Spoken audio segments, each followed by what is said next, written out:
کو مل بیٹھ کر یہ طے کرنا چاہیے کہ ہم سب مل کر ایسی مؤثر آواز اٹھائیں، ایک ایسے نعرے پہ ہم متفق ہوں جس میں کوئی اختلاف نہ ہو۔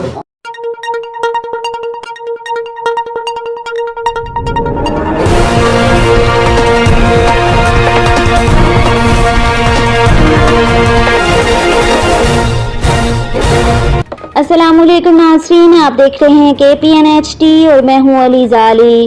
راولہ کوٹ الاقصی ویلفیئر ٹرسٹ کے صدر عیدی آزاد کشمیر محمد حمید خان نے اپنے ساتھیوں کے ہمراہ پریس کانفرنس کرتے ہوئے کہا کہ فاسسٹ بھارت نے مقبوضہ کشمیر کے نہتے مظلوم عوام پر ظلم و بربریت کی انتہا کر دی ہے۔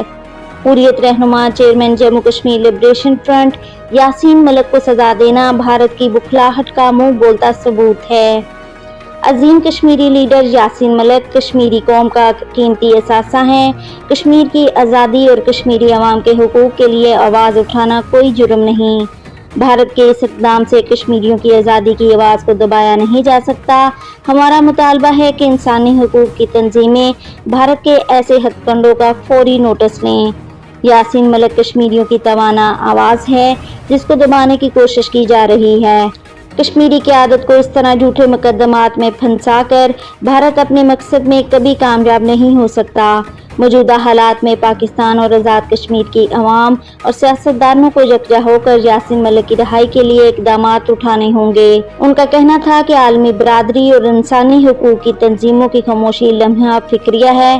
ہم بھارت کے اس اقدام کی بھرپور مذمت کرتے ہیں اور عالمی برادری سے مطالبہ کرتے ہیں کہ بھارت کی طرف سے کشمیریوں پر ڈھائے جانے والے مظالم کا فوری نوٹس لیا جائے اور بھارت کو ایسے ہوچھے ہتھ کنڈوں سے روکنے پر اپنا کردار ادا کریں۔ ان کا کہنا تھا کہ بھارت یہ سمجھتا ہے کہ chairman liberation front Yasin Malik کو سزا دینے سے تحریک آزادی کشمیر کو طاقت کے ذریعے روک دیا جائے گا تو یہ مودی کی بھول ہے۔ کشمیریوں کا خون رائے گاہ نہیں جائے گا۔ وہ دن دور نہیں کہ کشمیری عوام آزادی لے کر رہیں گے۔ مزید نیوز اپڈیٹس کے لیے دیکھتے رہیے KPNHT۔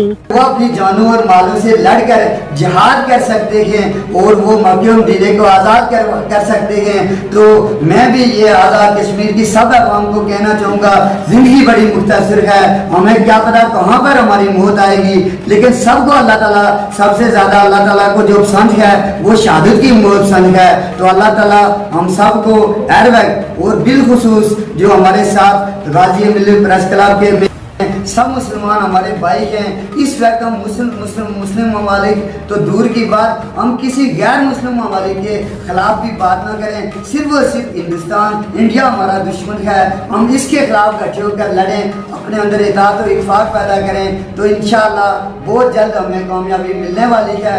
ورنہ ہم سوچ لیں کہ ہم اسی طرح کے گھروں میں بیٹھے رہیں، اگر اللہ تعالیٰ کے پیارے محبوب اور صحابہ کرام اور اہل بیت انہوں نے کفار کے خلاف جب انہوں نے یودن سارا نے ان کے اوپر ظلم و ستم کیا تھا، مکہ مدینے سے نکال دیا تھا، اگر وہ اپنی جانوں اور مالوں سے لڑ کر جہاد کر سکتے ہیں اور وہ مکہ مدینے کو آزاد کر سکتے ہیں، تو میں بھی یہ آزاد کشمیر کی سب عوام کو کہنا چاہوں گا، زندگی بڑی مختصر ہے، ہمیں کیا پتا کہاں پر ہماری موت آئے گی، لیکن سب کو اللہ تعالیٰ سب سے زیادہ اللہ تعالیٰ کو جو پسند ہے وہ شہادت کی موت پسند ہے۔ تو اللہ تعالیٰ ہم سب کو ہر وقت اور بالخصوص جو ہمارے ساتھ غازی ملت پریس کلب کے